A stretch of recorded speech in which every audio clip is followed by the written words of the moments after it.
was asked last night to be one of the workshop speakers, and the topic is step 12. And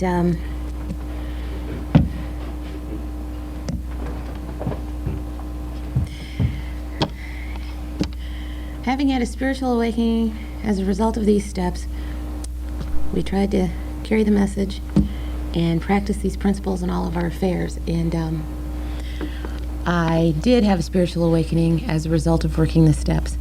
It took me a while to work all 12 steps, but I have since worked all 12 steps and have started working them again.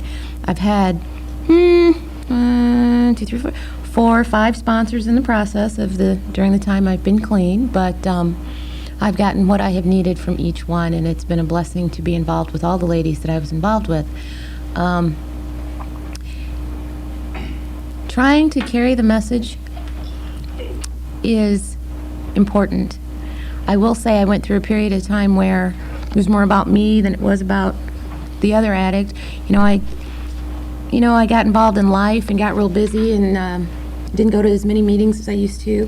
And why do I need to be there? They'll continue to go on without me. I got real complacent for a while, and it was stressed to me that there were people here when I got here, so I need to be here for the people who are coming after me.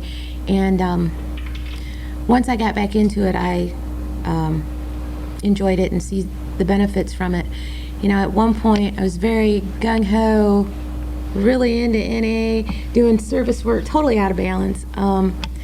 And was very involved with the Committee for We Growth Love for a long time, and did other service work, and had just a whole string of sponsees. And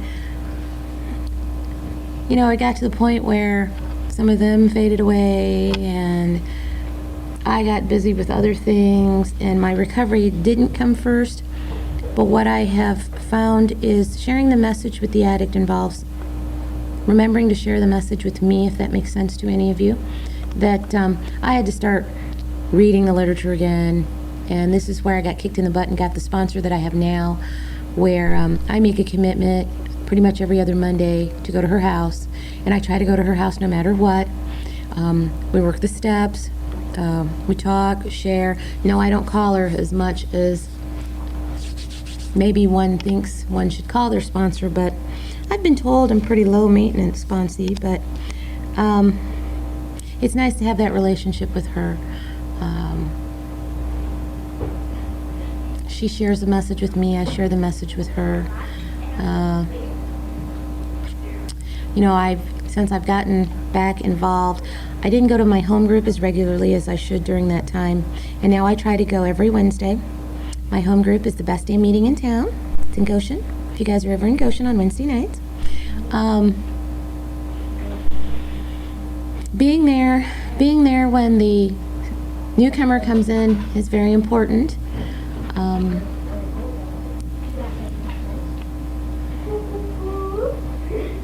I've gained some more sponsees because I came back and got involved again.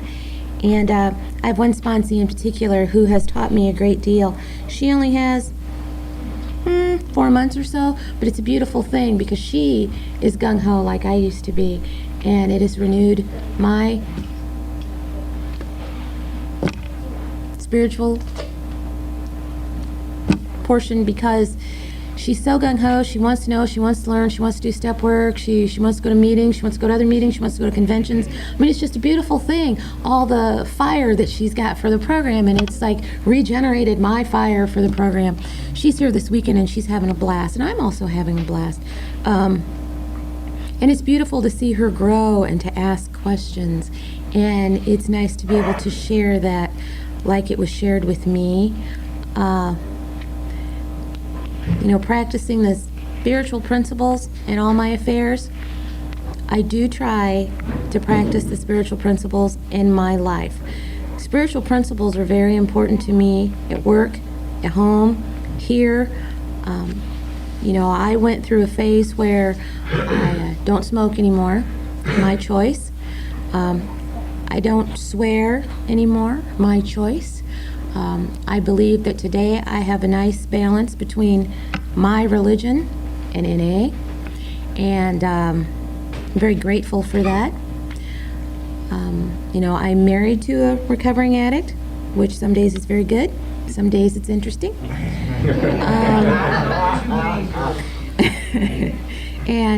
But something we've tried from the beginning is we try not to work each other's programs, which is very important in that area. But we do have the freedom to say, you need to call your sponsor. But I don't know. I try to always answer the phone when an addict calls. I try to give addicts rides to meetings. I try to go have coffee with them if they want to go have coffee. I've been fortunate enough to go to a lot of conventions and being involved with this committee before. I have tons of NA t-shirts, and I decided one way that I could share the message was when I see a newcomer who's got the fire, who wants to be around, who's so interested in all the stuff we get when we get in NA, I've been giving away my t-shirts. I believe that that is a way that I can share the message as well.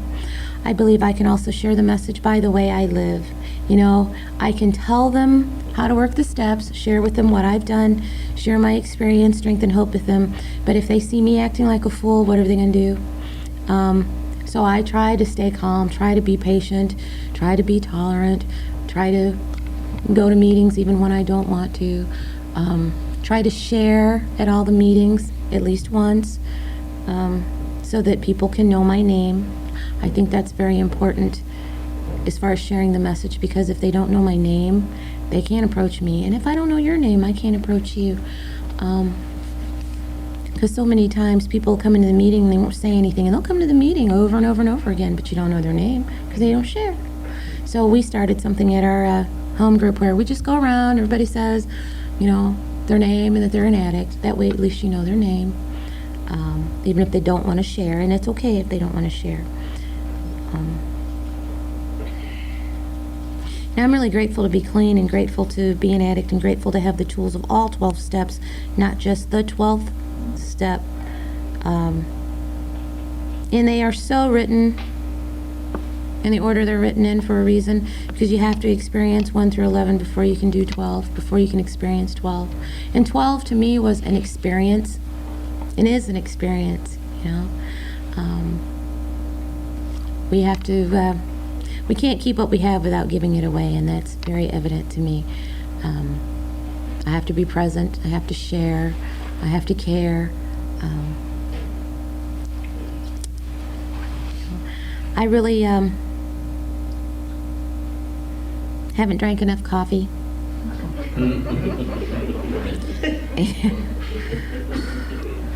So I'm sorry if I seem scattered or something. I don't know, I don't feel like I really should say anything else except I'm grateful that you're all here, and I hope you're all having a good time. I know that I'm having a good time because I've had the NA message shared with me by a lot of people. Men, women, newcomers, first-timers, it's great. I'm glad you're all here, and I hope you keep coming back, as I will too. Thanks. Thanks, Kim. Okay, now I'm the chair again. The next speaker is just a beautiful man. He happens to be my husband. So I give you Derek. Derek.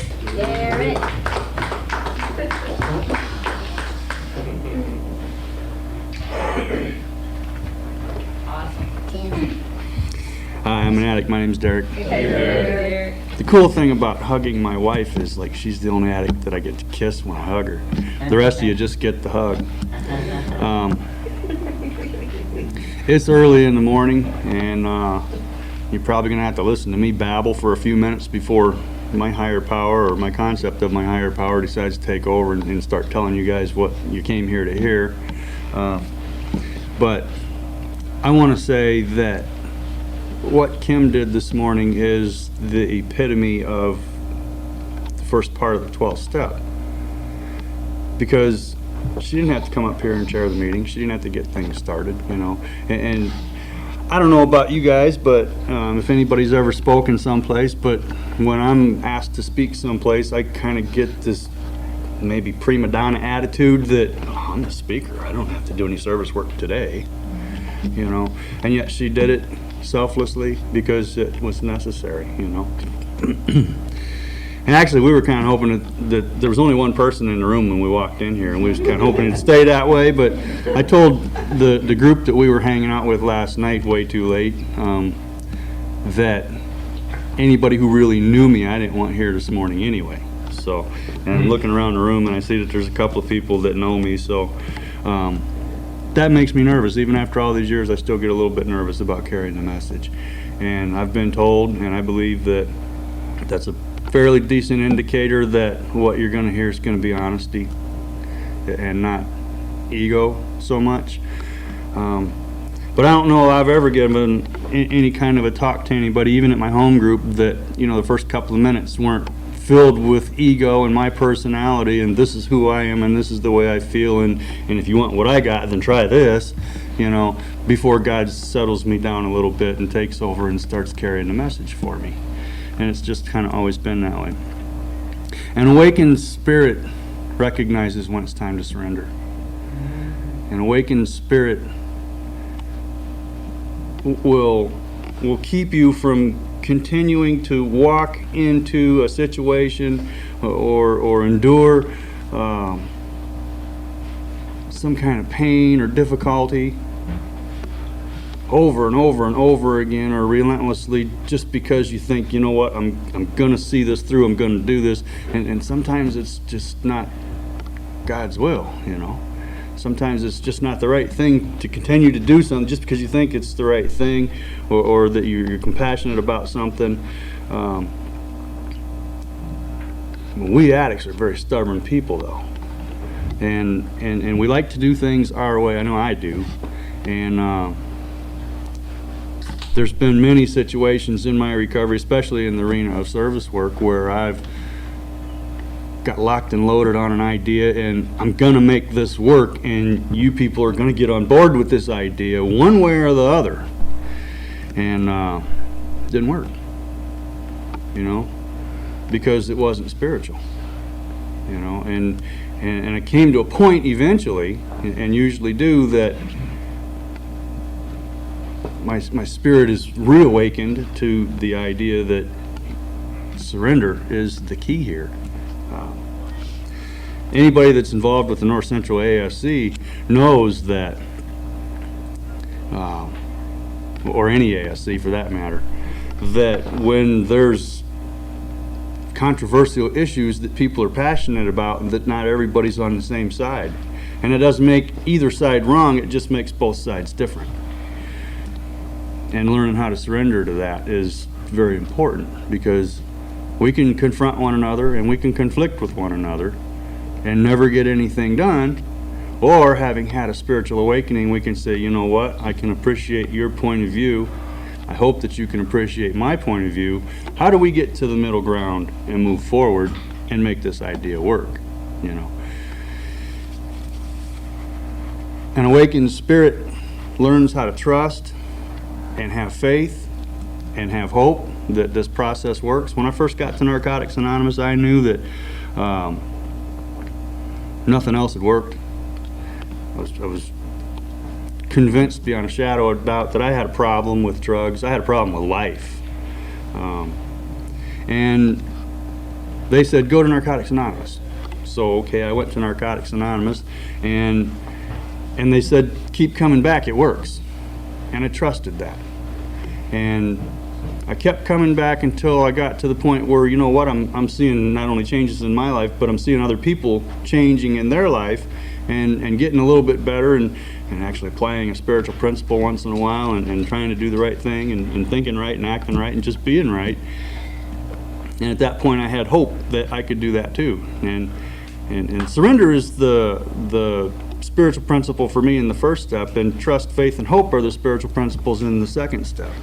And when your spirit becomes awakened, and at this point my spirit was still becoming awakened, but learning these spiritual principles was the process that enabled me to get to that point. And in the third step, it took a lot of willingness to have a desire to change, and care was what occurred to me as, you know, an awakened spirit will care. I'll care about myself. I'll care about you guys. I'll care about this fellowship. And it's the most important word to me in our steps. That we made a decision to turn our will and our lives over to the care of God, you know. And that means to me that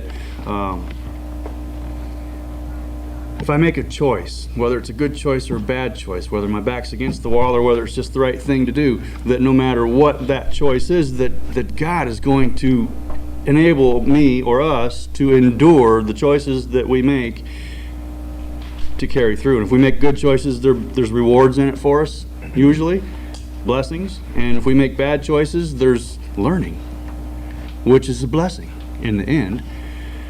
And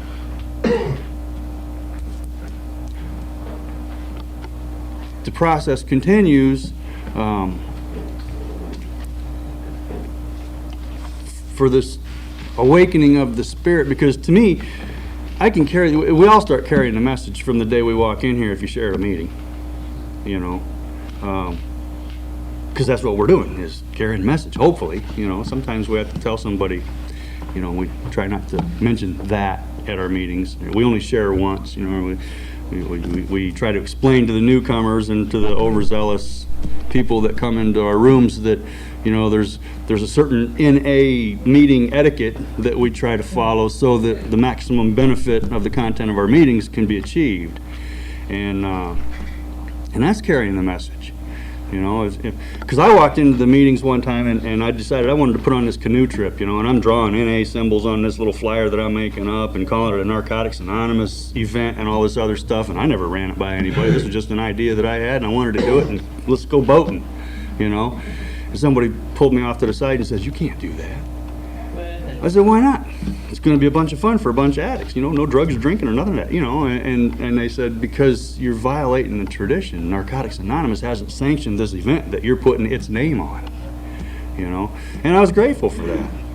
And this person wasn't the NA police, wasn't the traditions police or the traditions Nazis or any of that sort of thing, but I learned a valuable lesson there. And any time that I've had the opportunity to share that experience with other addicts, I try to do so, because we have to be careful what we do with our fellowship, because this thing saves lives, and it's about life and death for many of us. The longer you stay in this process and the more you grow spiritually, it's more about life. But I can assure you there's people sitting in this room right now that have got death on their mind. Maybe not theirs, but other people's, and it affects them in a profound way, and it's not easy to deal with sometimes, you know, but they do it clean, and that's evidence of an awakened spirit. And we start writing about ourselves and learning who we are and why we did what we did, and getting down to some exact natures, and learning, you know, what my defects of character are and my shortcomings, and who I need to apologize to and why I need to apologize to them, and that sort of thing. And these are all examples of that spirit becoming awakened, you know. And by now, at least I was already doing H&I work a little bit here and there, and chairing meetings and getting involved with some service work, you know, and not just carrying the message, but serving the fellowship, you know, and that's all evidence of an awakened spirit. And then we get into the maintenance of, once we learn how to live right a little bit, make some better choices, start finding a little bit of balance. I don't know about anybody else, but it took me about 18 months before I started finding any balance, because my life was almost completely Narcotics Anonymous. 6 meetings a week, and the closest meeting to my house was 40 miles away. And my home group was 45 miles from my house, and it was a Sunday night, which, you know, Sundays has always kind of been my, you know, that's family time, you know, but I gave it to Narcotics Anonymous. And I carried the box with the coffee pot and all the supplies and the literature back and forth from North Judson, Indiana to Merrillville, Indiana for 14 months. And I missed one meeting because I was on vacation. And, you know, the service that I give to Narcotics Anonymous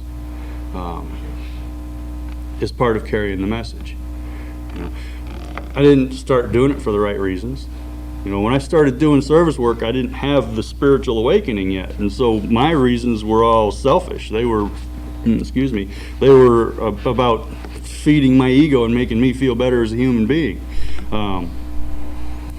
I got clean in 1987 and lasted 3 months and went back out the door, but in that 3 months I'd taken on a service position. I was a secretary of a meeting up in a treatment center in Portage, and I didn't make it. You know, I started using again, and I went back to the meeting and turned the key in and said, you know, sorry, but I can't do both, and I'm not gonna stop being bad. So I had to prove to myself when I got back here in 1995 that I could take a service commitment and fulfill it, you know. But that wasn't really why I did it. I wanted you guys to get to know who I was, and I wanted you to think that I was a straight up guy, and I wanted a little bit of acknowledgement and recognition, and I wanted people to like me, and you know, I wanted to belong to something. You know, the speaker last night was talking about belonging to something, you know, and that's important to all of us, because the only thing I ever belonged to was the dregs of the circles that I ran in, the same circles you guys ran in, you know. And had a conversation with an individual several months into the process, and he asked me, because we got to talking about doing service work and why we do what we do, and he said, well, what's your motive? And I told him what I just told you guys, that I wanted to be liked, and I wanted to be known, and I wanted to have friends, and wanted to be part of. And he says, then you need to quit, because you're not doing it for the right reason. And he explained to me the spiritual principle of anonymity. And he told me that anonymity was doing the right thing for the right reason, and not expecting anything in return. It's just the right thing to do, so you do it. And if you're not doing your service work for that reason, then you're not doing service work for the right reason. And I embraced that, and I still embrace that. And I've taken a couple of service positions since that I didn't have the compassion about, and there's people in the room that have let me know that, you know, you didn't do a very good job at that.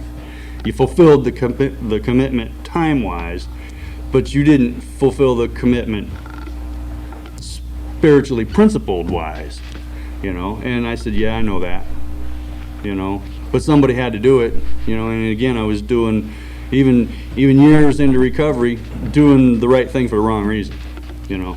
So sometimes, even though we have a spiritual awakening, our spirits get tired and they go to sleep, you know, and we call that complacency. And the longer you get in this process, the more likely that is to happen. You know, Kim was talking about, she never really actually got out of Narcotics Anonymous. But she wasn't an active home group member, you know, and she didn't do a lot of the things that she did early on that enabled her to grow spiritually and become more like what God wants her to be like, you know. And that's what was going on with me, was I got to a point in my recovery where I had done so much and I was tired and didn't recognize that I was tired and just needed to rest. So I should have just said no. Having had a spiritual awakening, I just said no. You know, because I forget that sometimes. You know, well, somebody's got to do it. It might as well be me, because I know how to do it right. You know, an awakened spirit knows how to surrender. You know, that's how I started this talk, and that's what I got to continue to remember, that we're doing God's work here. There's a lot of it that we're doing for ourselves, and there's a lot of it that we're doing for each other. But when you look at the big picture and you think about what we're really doing here in Narcotics Anonymous, we're doing God's work here. And you look at the third step, you look at the fifth step, you look at the sixth and seventh steps, and you look at the 11th step. God's in every one of those steps for a reason, you know, because this is God's work, you know. And whoever God is to you, that's not what we're here to debate today. But I don't see, at least, how you can have a spiritual awakening if God isn't part of the equation. And if you can, I don't know, maybe I'd like to have a conversation with you at a bonfire someplace, sometime. But I believe that the whole idea of spirit and spirituality, you know, just reeks of God. I don't know if reeks is a good word or not, but that's what God is to me. is the thing that dwells inside of me that causes me to make good choices, that causes my life to be balanced and happy and feel blessed and be grateful for the things that I have and sometimes for the things that I don't have. An awakened spirit carries the message, and it doesn't carry the message with eloquence and profound wisdom necessarily. It carries the message with simplicity. If you don't pick up a drug, your life is going to get better. And that's as simple as I can make it for anybody. These days I've been going into the Work Release Center in Goshen, Indiana, and there's several of us that started doing it a few months back, and we're hoping to get more people to come in and help out so that we can go in there every Tuesday night. But right now we go in there the first and third Tuesday nights, and there's just it's like, I don't know about any of you guys, but sometimes, the caller ID and the phone rings and it's so-and-so, and it's like, oh, man. But you answer the phone anyway because that's the sponsee or whatever, and they're calling because they need to talk to you.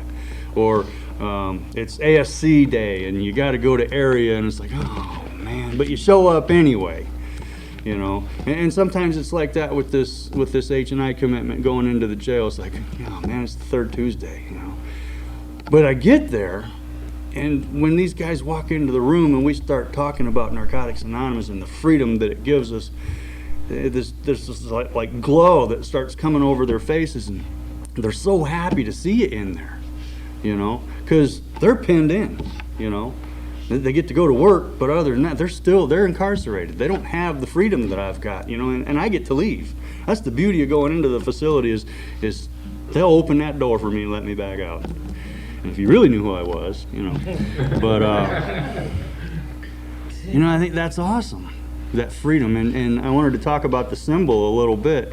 God, self, service, and society. That's the foundation of the four sides of our pyramid. And I believe that if you have had a spiritual awakening, that you got a little bit of all four of those aspects in your life. The self part, that's easy. You're showing up at meetings, you got a home group, you're maybe doing a little bit of service work, you're taking care of self, writing steps, calling your sponsor.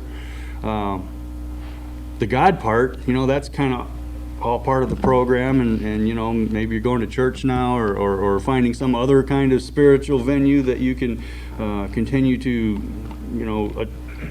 ascend spiritually, so to speak. Service is more than just showing up at your home group or at the ASC to get literature. It's doing what Kim did, when we started the meeting. Yep, nobody here to chair. I'll take care of it. It's 9 o'clock. We need to get started, But it's more than just for Narcotics Anonymous. It's making ice cubes when the tray's empty at home. It's mowing the yard when it needs mowed. It's picking up the trash that's sitting right next to the trash can that somebody neglected to feel responsible for. That kind of stuff. It's and then the community stuff. Our son got involved with the football team, and so we were asked to volunteer to help out. The auxiliary stuff that goes along with football games. So we started working at the concession stand. And man, I never thought I'd do anything like that when I got clean. There's no way I was going to do anything like that when I was using.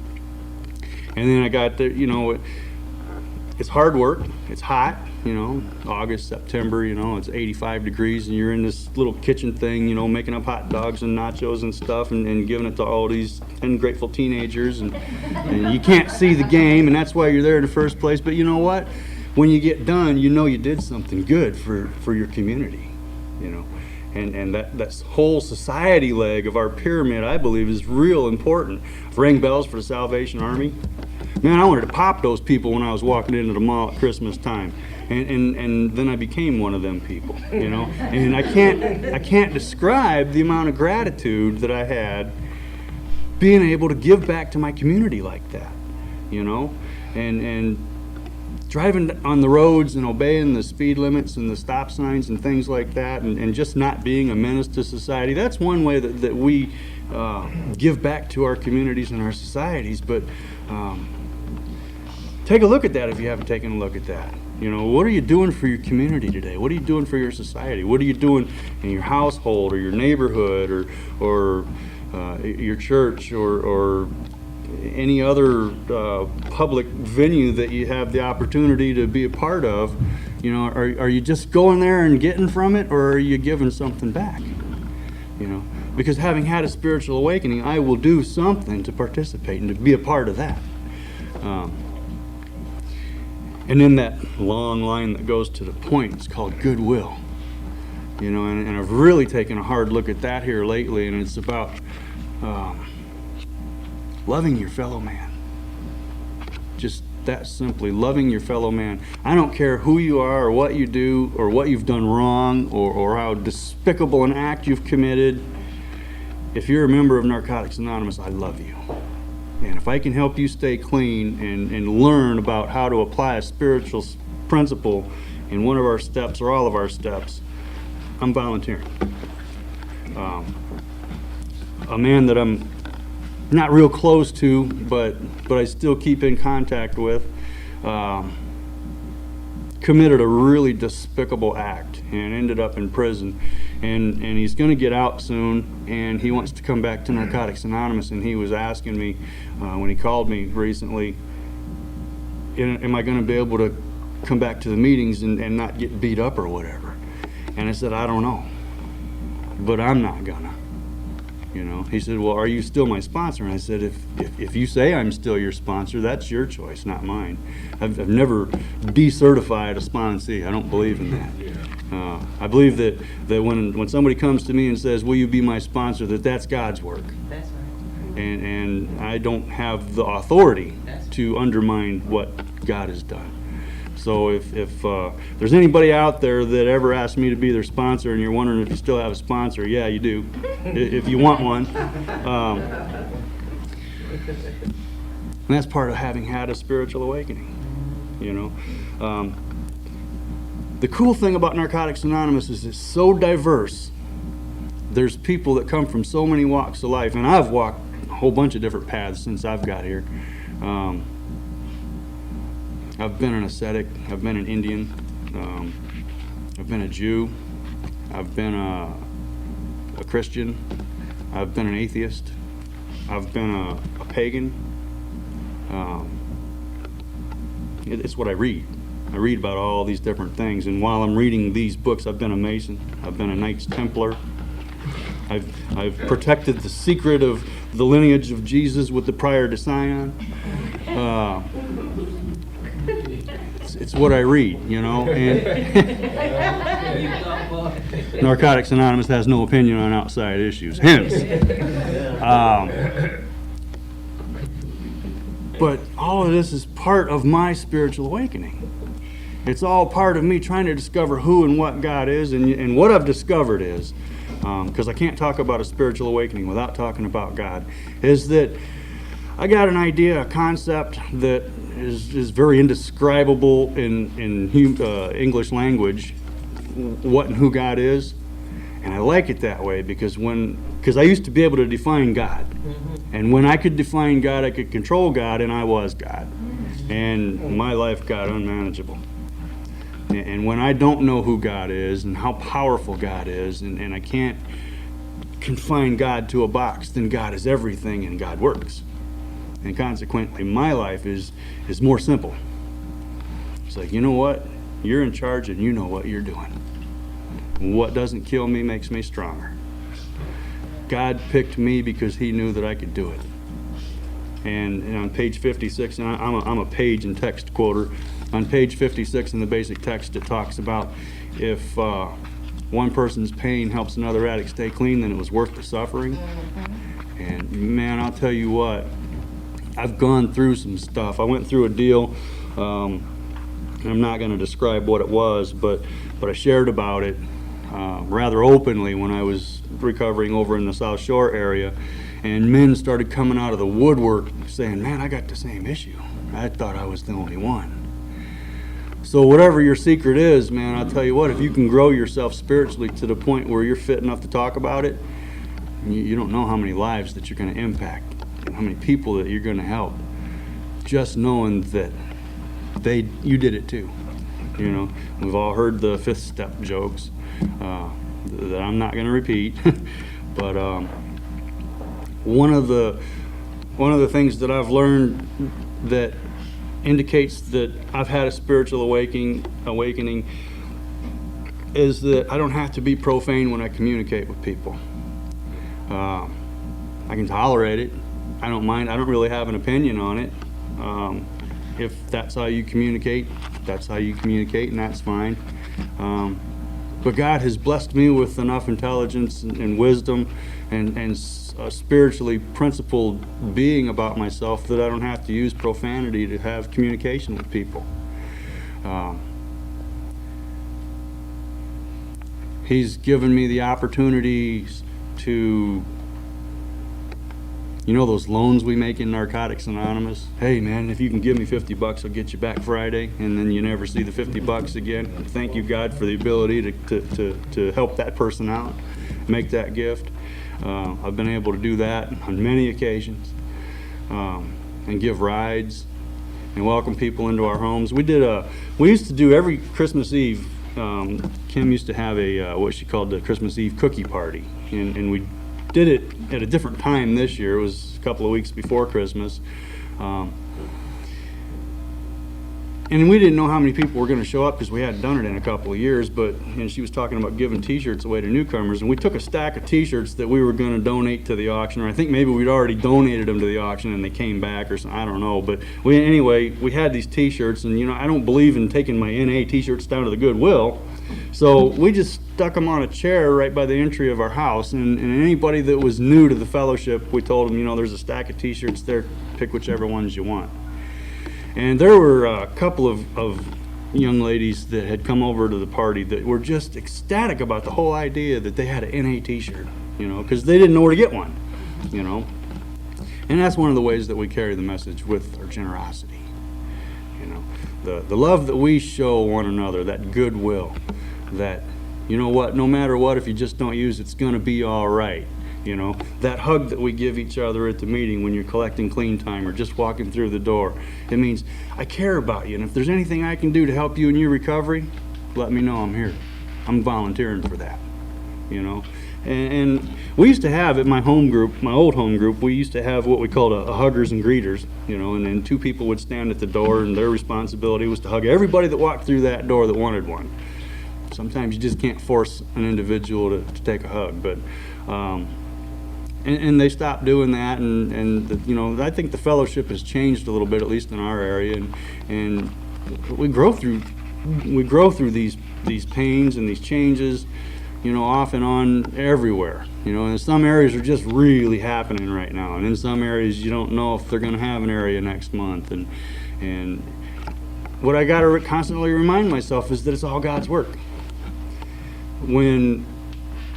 When we're doing God's work, He sends people. I remember I was 2 years clean, I think it was. There was a function down in Tippecanoe State Park in Winamac, Indiana, called Spirituality Under the Stars.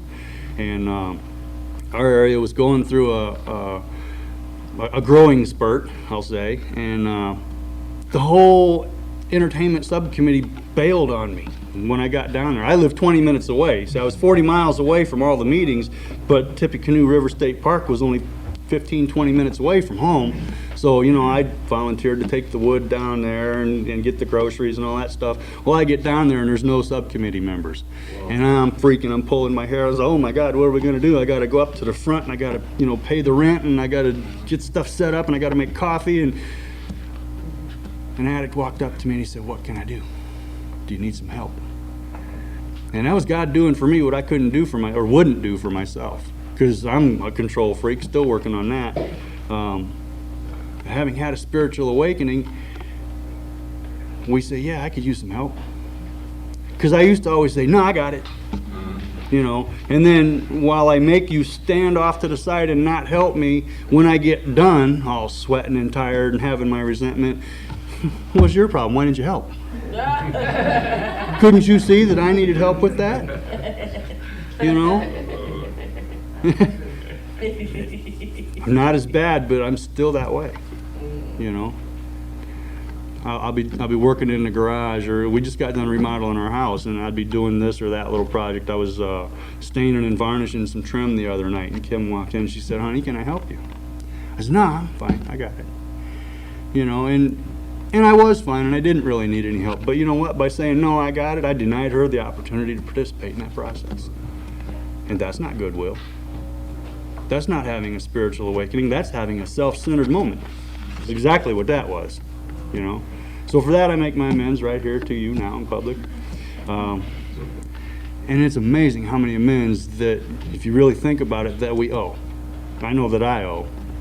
And having had a spiritual awakening, I recognize that I owe those amends, and they don't have to be great big major productions, you know. It doesn't have to involve hundreds or thousands of dollars. It doesn't have to involve tears and that exhaustion that you feel from having one of those really emotional, passionate, healing moments with another human being.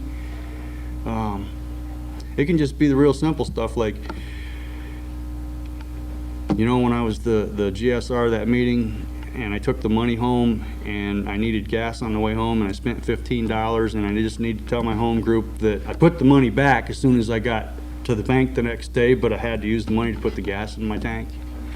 You know, and I don't always think that that's necessary amends, but you know what? If I tell the group that I did it, I think that they're going to probably look at me as having more integrity than if I think I got a secret. You know, if somebody told me, yeah, I took this money, but I put it back, and this is why I took it, and this is the whole reason for doing what I did, I'm going to let that person hold the money again. You know, but if I find out that they took the money and they didn't do anything and they just kept it a secret, and that, you know, even though they put it back and even though they used the money for what they thought was an okay reason, and I find out and they didn't tell me, then, you know, maybe I'm not really going to want them to hold the money the next time. You know, or whatever it happens to be. But having had a spiritual awakening as a result of these steps, we tried to practice these principles in all our affairs. Man, that's hard. We're all guilty of not doing that. And we're going to continue to be guilty of not doing that. Because we're human, we're addicts, and we got a whole list of excuses why why we fall short of perfection. Having had a spiritual awakening, what I've come to realize is that I'm perfectly imperfect, and I like being there. I know that I'm never going to be just that perfect, you know, but I can strive for it. There's nothing wrong with striving for it. If you want to get better, strive to get better. But don't ever beat yourself up for not being good enough. Because we're all God's children. And we're here for a reason. And each and every one of us has been charged with a duty. And your trip through the steps in this journey of self-discovery will reveal what that duty is. And when you find your niche in Narcotics Anonymous, when you've had your spiritual awakening, and you begin to do God's work, and you begin to become more like what God wants you to be like, then you'll find that the bliss, the peace, the security, the serenity that you enjoy in your life is more valuable than anything you've ever seen or read about or touched or coveted. And you'll never be able to give enough because you want to. You're not going to walk into, oh, it's the third Tuesday, I got to go to the Goshen jail. It's Tuesday, I get to go to the jail tonight. Can't wait to see so-and-so, man, see how he's doing over the last, how they got through the holiday, you know, that kind of thing, you know. My first spiritual awakening, and I'm gonna close with this, was at Spirituality Under the Stars, and I've never seen it happen since. I was 77 days clean, and I was a newcomer at this camp out. You know, and I got this basic text that everybody signed and wrote little notes of encouragement and things like that, and phone numbers and stuff, and I still have that basic text. But I was reading in the story, I believe it's Nowhere to Hide, It's on like page 187 in the book. And at the bottom of the page, it talked about they loved me until I was able to love myself. They were patient and listened, and they allowed me to become a part of their lives, and I'd become a part of theirs. And when I read those words, I got very emotional, and I knew I was home. I knew I was home. I knew that this was where God had dragged me through all that crap for 35 years of my life to get. And since then, I've tried to just be grateful that God brought me to Narcotics Anonymous, and whenever I've been given the opportunity to carry the message or to do a little bit of service or to give back that which was freely given to me, I try to take advantage of that opportunity, because you never know what life you're actually saving. You know, it's one thing to make a person just feel good about who they are for that moment or for that day or for the time that they're going through.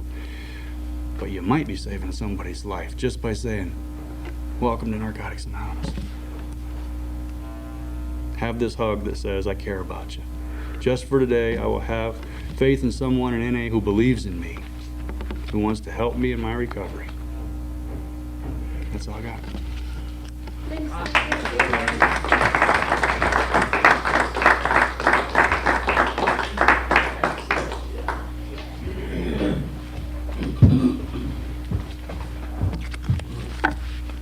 Thanks, Derek.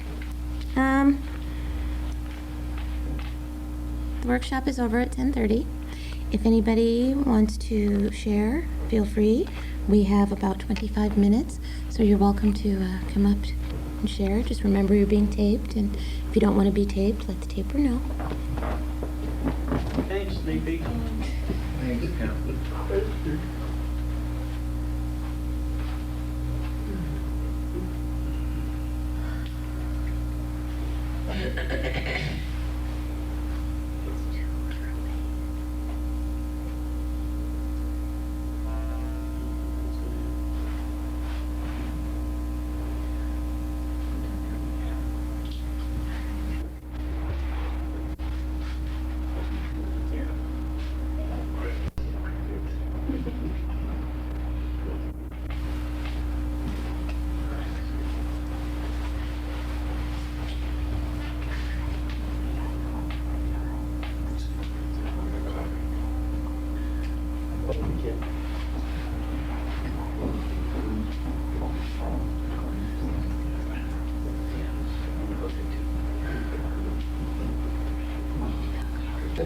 Daryl was my first sponsor, and he reaffirmed during this workshop that, you know, why I chose him,